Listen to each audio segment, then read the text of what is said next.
이제 오랜만에 다시 온라인으로 전환해서 이 시간 이렇게 예배를 드리게 되었습니다. 저도 솔직히 힘이 좀 빠지는데 우리 성도님들도 비슷한 심정이 아니실까 짐작해 봅니다. 그래도 우리 힘을 내어서 함께 기도하고 이 시간 전심으로 하나님을 예배 드릴 수 있기를 주님의 이름으로 축복합니다. 지난주부터 요나서 강해를 시작하였습니다. 첫 시간은 도망자라는 제목으로 도망치고 있는 요나의 모습을 우리가 함께 살펴보았습니다. 오늘은 추적자라는 제목으로 그 도망자를 쫓아가시는, 추적하시는 하나님에 대해서 말씀을 나누고자 합니다. 하나님은 분명히 요나에게 말씀하셨습니다. 일어나서 니느웨로 가라, 그리고 가서 외치라 라고 명령을 하셨습니다. 그 악독이 내 앞에 상달되었기 때문이다 라고 요나에게 분명히 말씀하셨습니다. 그런데 요나는 그 하나님의 명령을 지키기 싫었습니다. 지키지 말아야 할 자신이 생각하기에 너무 그 명령이 불합리하다고 판단할 만한 여러 가지 이유들을 요나는 찾을 수가 있었습니다. 하나님이 주신 그 사명의 목적을 오해했거나 깨닫지 못해서 도망친 것이 아니다 말씀드렸지요. 너무나 잘 알아들었기 때문에 도망친 겁니다. 만약에 니느웨 백성들이 이스라엘의 적국인 수도, 그죠? 아수르의 수도인 그 니느웨 백성들이 자신이 선포한 회개의 메시지를 듣고서 돌이킨다면, 회개한다면 인자가 풍성하신 하나님이 그들을 살려주실 것이기 때문에 그 목적을 너무나 잘 이해해서 요나는 도망치고 있다라는 겁니다. 뜻을 알았지만 자기 마음에 들지 않았기 때문에 도망치고 있는 겁니다. 요나의 문제는 여러 가지이겠지만 심각한 문제는 뭡니까? 하나님께 여쭤보지도 않고 입을 닫고서 그렇게 도망쳐버렸다라는 것이 심각한 문제입니다. 이 심각성은 3절에 2번 반복해서 나오는 그 표현을 통해서도 드러납니다. 그것은 바로 여호와의 얼굴을 피하여라는 표현입니다. 여호와의 얼굴을 언제 피합니까? 죄로 인해서 하나님과의 관계에 문제가 생기게 되면 하나님의 얼굴을 피하게 되는 겁니다. 에덴 동산에서 기억하시지요? 하나님의 명령을 어기고 선악을 알게 하는 그 나무의 열매를 먹었지 않습니까? 먹은 후에 어떤 일이 벌어졌습니까? 그들의 눈이 밝아졌다라고 표현하고 있지만 실상은 그들의 눈이 어두워진 것이죠. 영적인 눈이 그 죄가 들어오면서 어두워지게 되었고, 죄가 들어옴에 따라서 놀라운 변화가 그들에게 일어나게 되었습니다. 그게 뭡니까? 이렇게 창세기는 기록하고 있습니다.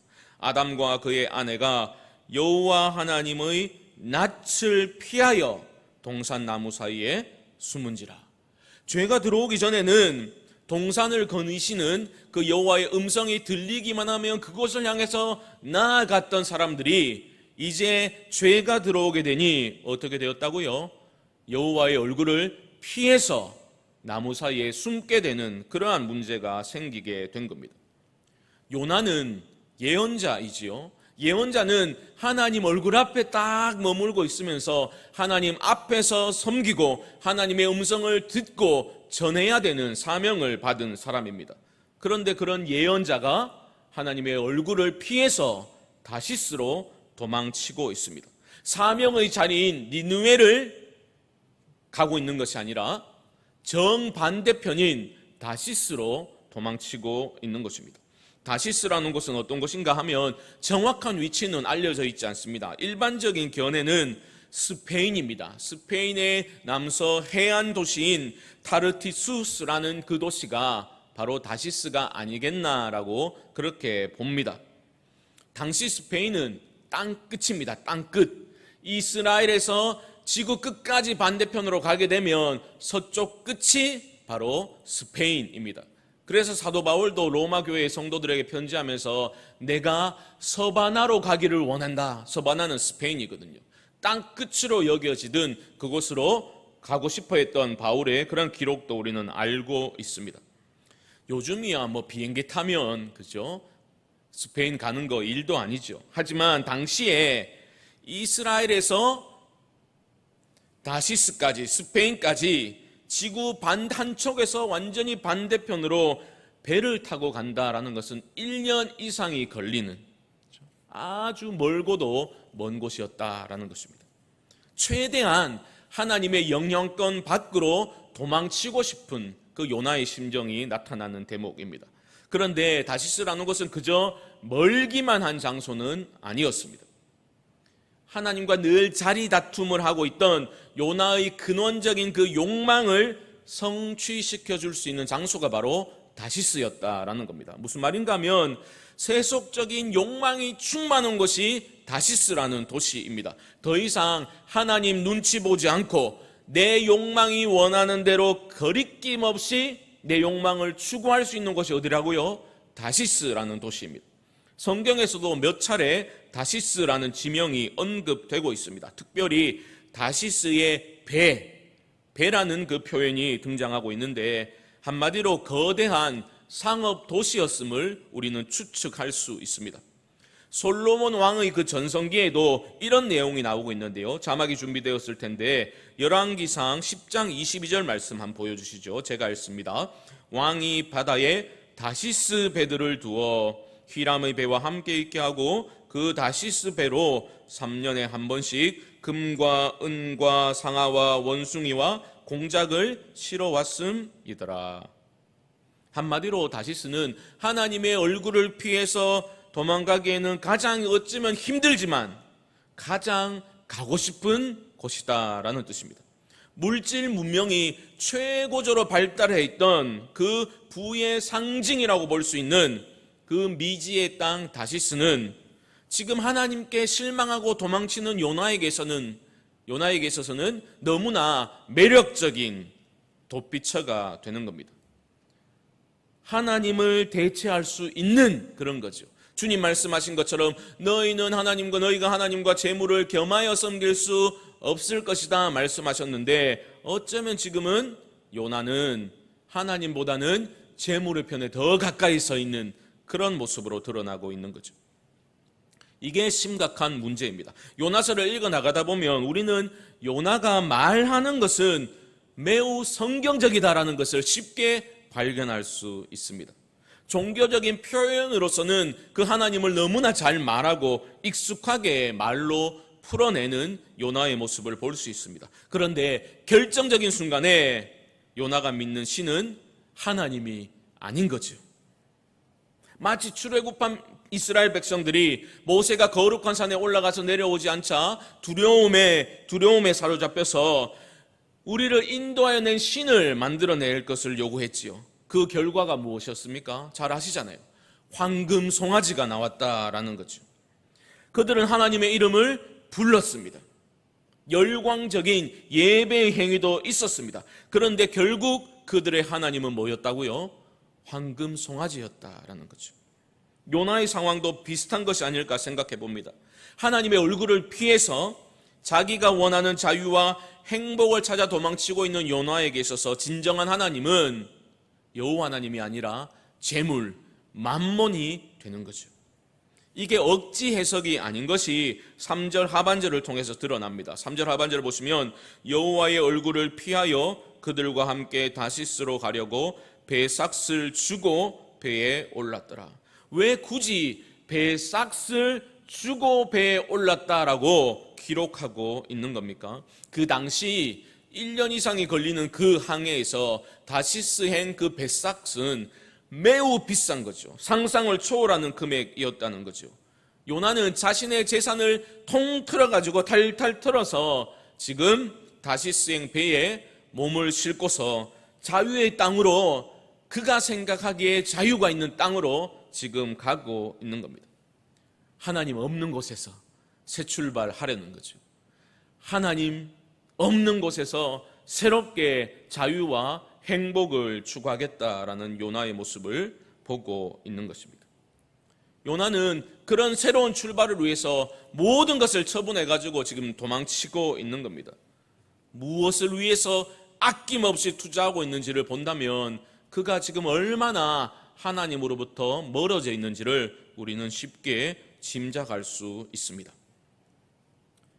이스라엘을 떠나서 지금 다시스로 향하고 있는 그 요나의 모습은 출애굽의 구원의 은혜를 경험하고서도 환애굽의 욕망이 들끓고 애굽으로 돌아가고 싶어하는 이스라엘 백성들의 모습이기도 하죠. 또한 예수의 이름을 부르면서도 물질의 노예가 되어서 돈의 전능함의 그 신화를 믿으면서 하나님 외의 것들에서 삶의 의미와 기쁨과 안정감을 누리고 살아가고 있는 우리들의 모습일 수도 있겠습니다. 사랑하는 성도 여러분, 인생의 참 기쁨과 행복은, 그 자유는 하나님께서 우리에게 주신 사명을 따라 살 때 임하게 된다라는 건 여러분 결코 잊지 마시기 바랍니다. 교회 일 열심히 하시라 그런 뜻이 아닙니다. 여러분, 모든 생명은 소명이라는 것을 잊으면 안 된다라는 뜻입니다. 그 부르심을 망각한 인생은 참으로 불쌍한 인생입니다. 한 가지 재밌는 점은 지금 요나는 사명을 내팽개치고 도망치고 있는데 그 도망가는 길이 너무 순적하게 열리고 있다라는 거죠. 1년 이상 걸리는 그 항해길인데 다시스로 가는 배편이 자주 있었겠습니까? 그렇지 않죠. 무슨 울릉도 가는 배도 아니고, 그렇죠? 그런데 3절 중반절 보시면 다시스로 도망하려 하여 욥바로 내려갔더니 마침 다시스로 가는 배를 만난지라. 황급히 도망치던 요나가 마침 다시스로 가는 배편이 있음을 확인하게 된 거지. 너무 잘 풀리고 있는 겁니다. 요나가 속으로 할렐루야를 외쳤을까요? 모르겠습니다. 하지만 적어도 와, 이게 뭔가 하늘이 도우시는가, 이런 생각을 했을 수도 있겠습니다. 살다가 이런 비슷한 경험 해보신 분들 계실지 모르겠습니다. 하나님께 좀 순종 좀 해보려고 할 때는 지질이 일도 안 풀리고 자꾸만 꼬이던 것들이 딴 길로 가려고 마음 먹고 나니 너무 술술 잘 풀리는 거예요. 그런 경험 혹시 있으십니까? 와, 이게 주님의 뜻이로구만. 그렇게 환경을 통해서만 주님의 뜻을 해석하면 안 된다라는 거죠. 우리 양육 과정 하면서 하나님을 경험하는 삶이라는 제자훈련 과정이 있었죠. 거기서 귀에 못이 박히도록 들었던 것이 바로 하나님의 음성을 듣는 법 아니었습니까? 하나님은 아주 여러 가지 다양한 방법들을 통해서 우리에게 말씀하시는 하나님이시죠. 환경을 통해서도 말씀하실 수 있습니다. 하지만 중요한 것은 뭡니까? 하나님의 관점에서 그 환경을 바라봐야 한다는 거죠. 하나님의 음성을 듣지 않는 한 환경 속에 감추어진 진리를 결코 발견할 수 없습니다. 그런데 지금 요나는 하나님의 얼굴을 피해가지고 도망치고 있잖아요. 하나님 말씀 싫어가지고 귀를 닫고 있는 요나에게 지금 도망가는 그 길이 순적하게 열린다고 해서 그 환경 보고 이게 주의 뜻이로구나 라고 말할 수 있겠냐라는 겁니다. 뒤에 가서 우리가 알게 되겠지만 결국 요나는 그 비싼 배삭을 지불하고서 다시스 땅을 밟아보지도 못한 채 죽을 고생 지질이 다 하고 난 다음에 원래의 자리로 돌아오게 되지 않습니까? 당장 내 앞길이 잘 열리는 것 같고 성공 가도를 달리는 것 같더라도 여러분 절대로 교만해지시면 안 됩니다. 부르심을 거부하고 하나님으로부터 도망치게 되면 결국은 비싼 수업료를 톡톡히 치르고서 원래 자리로 돌아오게 되어 있습니다. 비싼 수업료가 아깝다라는 생각에 그칠 것이 아니라 그 돌이킴의 기회가 영원할 것이라고 여러분 착각하시면 안 됩니다. 우리는 하나님의 오래 참으심을 멸시하면 결코 안 되는 겁니다. 보십시오. 도망치는 요나는 그가 바라는 대로 하나님의 얼굴을 피할 수 있었습니까? 4절 말씀 보십시오. 여호와께서 큰 바람을 바다 위에 내리심에 바다 가운데에 큰 폭풍이 일어나 배가 거의 깨지게 된지라. 3절과 4절 사이에는 어느 정도의 시간이 경과되었다라고 보시면 됩니다. 순조로이 항해가 진행된 거예요. 한참을 간 겁니다. 그런데 어느 시점에 이르게 되어서 무슨 일이 일어나게 됩니까? 큰 폭풍을 만나게 되어서 요나가 탄 배가 파선 직전의 위기에 처하게 된 겁니다. 폭풍이야 일어날 수 있는 일이죠. 하지만 요나서 기자는 이 폭풍의 배후에 누가 계시다라고 말하고 있습니까? 하나님이 계시다는 거예요. 하나님이. 우리말 번역으로는 여호와께서 큰 바람을 바다 위에 내리심에라고 좀 부드럽게 표현되어 있지만 원문의 의미를 살려서 번역하면 여호와께서 큰 바람을 바다 위에 세게 집어 던지셨다라는 뜻이에요. 강하게 집어 던지는 표현을 의미하고 있는 겁니다. 하나님께서 의도를 가지시고 큰 바람을 바다에 집어 던졌다라고 표현하고 있는 겁니다. 그래서 큰 폭풍이 일어났고 요나가 탄 배가 파선 일보 직전에 이르게 되었다라는 거죠. 여기서 우리는 몇 가지 중요한 점들을 확인하게 됩니다. 첫째로 하나님의 얼굴을 피하려는 요나의 시도는 철저한 실패로 끝나게 되었다라는 거죠. 하나님의 힘이 미치지 못할 영역이 있다라고 믿고서 하나님으로부터 도망치고 있는 요나를 향해서 하나님은 큰 바람을 바다 위에 던져버리십니다. 그리고 폭풍을 일으켜 버리시는 거죠. 하나님의 얼굴을 피해서 도망치는 것은 불가능하다라는 것을 보여주고 있는 겁니다. 시편 139편의 그 시인의 고백이 참 적절한 그러한 고백입니다. 자막이 준비되었을 텐데요. 먼저 7절과 8절을 한번 보여주시죠. 제가 읽습니다. 내가 주의 영을 떠나 어디로 가며 주의 앞에서 어디로 피하리이까? 내가 하늘에 올라갈지라도 거기 계시며 수월에 내 자리를 펼지라도 거기 계시니이다. 여러분, 하나님의 얼굴을 피할 수 있다는 말입니까? 없다는 말입니까? 없다는 말이죠. 우리가 하늘로 솟구치든지 땅으로 꺼지든지 하나님은 바로 그곳에 계시다라는 겁니다. 여기서 우리는 중요한 질문을 스스로에게 해보아야 합니다. 이 피할 수 없는 하나님을 떠올릴 때에 나는 어떤 반응을 하고 있는가? 물어보아야 합니다. 하나님의 얼굴을 피할 수 없다는 그 사실로 인하여서 나에게는 그 사실 때문에 큰 기쁨과 위로로 다가옵니까? 아니면 너무나 깝깝하고 부담스러운 사실입니까? 이어지는 시인의 고백을 들어보십시오. 9절과 10절입니다. 자막을 한번 보여주시죠. 제가 읽습니다.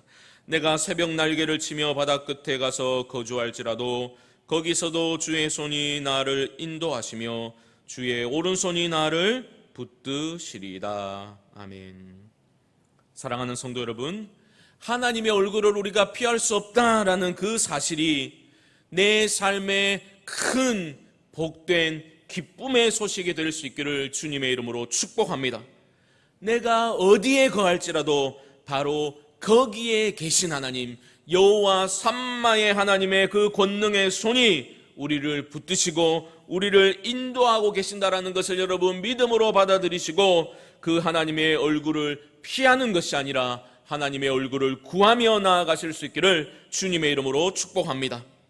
둘째로, 오늘 본문을 통해서 우리는 깊이 깨닫게 됩니다. 우리의 죄는 우리 삶에 폭풍을 일으킨다라는 겁니다. 물론 우리 인생의 모든 고난과 어려움이 다 죄 때문이다라는 뜻은 결코 아닙니다. 그럼에도 불구하고 모든 죄는 분명한 흔적과 결과를 우리 삶에 남기게 됩니다. 오늘 본문에서도 그것이 선명히 드러납니다. 하나님 뜻을 무시하고 자기의 이기적인 자유와 행복을 추구하기 위해 불순종의 길을 걷고 있는 요나에게 하나님은 폭풍을 일으키셨다라는 거죠. 배가 파선하게 되는 그 위기 상황은 누가 의도하신 겁니까? 하나님이 의도하신 거예요. 하나님이 인생의 풍랑을 주신 겁니다. 그 고난의 원인 제공은 누가 한 거예요? 요나가 한 겁니다. 그것이 바로 성경이 증언하고 있는 바입니다. 하나님이 큰 바람을 집어 던지셨다니까요. 선원들은 베테랑들입니다. 하지만 전혀 예상치 못했던 천재지변이 지금 일어나고 있는 것이고 그들은 통제를 하지 못하고 있습니다. 그 배후에 하나님이 서 계시기 때문입니다. 얼마 전에 우리나라에도 큰 수해가 있었지 않습니까? 피해가 크게 났었지요. 그때 신문기사 중에 기상청과 수자원공사가 서로 상대방을 탓했다라는 그런 기사를 읽은 적이 있습니다. 수자원공사는 이렇게 말하는 거죠. 기상청이 일기예보 제대로 못해가지고 오보를 해가지고 수해를 키웠다라고 주장을 했죠. 기상청은 그게 뭐 말이냐 방구냐 뭐 이런 반응을 보였습니다. 그런데 하나님이 마음 먹으시면 인간은 그런 거 하나 통제할 수 없다는 것을 우리는 두렵고 떨림으로 받아들여야 한다라는 것이죠. 천둥 칠 때마다 아이고 주여 아버지 뭐 그렇게 외치라는 그 뜻이 아닙니다. 하지만 작은 것에서부터 우리 일상의 삶 속에서 그 모든 우리가 경험하는 것들 안에서 창조주 하나님의 손길과 흔적을 발견하고서 나의 작음과 하나님의 크심을 날마다 인정하는 삶을 사는 사람이 복된 사람이다라는 것을 기억하자라는 의미입니다. 여러분 삶에 폭풍과 같은 시련을 경험하신 적이 있으십니까? 하나님의 다스림을 받는 것을 거부하고 저항하고 그 부르시는 음성을 외면하고 나의 다시스를 찾아 도망쳤던 그런 분이 계십니까? 인생의 폭풍을 경험하셨을 겁니다. 아직 그런 경험이 없으십니까? 죄송하지만 좀 더 기다려 보십시오. 하나님 잊고 사는데 불순종의 삶을 일관되게 살아가는데 인생에 풍랑이 없다면 그게 진짜 더 위험한 겁니다. 폭풍 같은 시련은 견디기 힘들지만 겪어보신 분들이라면 체험적인 진리로 받아들인 것이 분명히 있을 것입니다. 그 풍랑 없었더라면, 그 폭풍 내 삶에 없었더라면 내가 이 자리에 있을 수 있었을까? 그런 분 우리 중에 많이 계실 겁니다. 한치 앞을 내다보지 못하는 어리석은 우리 인생들은 그 인생의 풍랑을 겪으면서 그저 신음하고 고통으로 몸부림칠 뿐이지만 지나고 나서야 깨닫는 순간이 오는 거죠. 아, 그때 그 인생의 폭풍은 날 위한 하나님의 멋진 한 수였구나라는 것을 뒤늦게나마 깨닫는 때가 온다라는 것입니다. 그런 점에서 고난을 통해서 우리가 하나님을 제대로 만나기만 한다면 그 고난은 분명히 유익이 있는 것이고 그런 점에서 고난이 선물이 된다라는 뜻입니다. 마지막으로 참으로 의아하게 생각될 수밖에 없는 한 가지 점을 언급하지 않을 수 없습니다. 하나님은 도대체 왜 요나를 이렇게까지 추적하고 계신가라는 문제입니다. 이런 괘씸한 놈이라면 그냥 냅두면 되잖아요. 그냥 내버려 두시고 다른 선지자를 찾아서 세우시면 그뿐 아닙니까? 얼마든지 좋은 사람들 하나님이 고르셔가지고 사용하실 수 있는 분이신데 왜 이런 불순종을 일삼는 도망자를 이렇게까지 하나님은 추적하고 계신 겁니까? 여러분, 이게 바로 하나님의 사랑을 우리에게 보여주고 있는 것입니다. 우리 하나님의 사랑은 이런 사랑이에요. 포기를 모르는 사랑.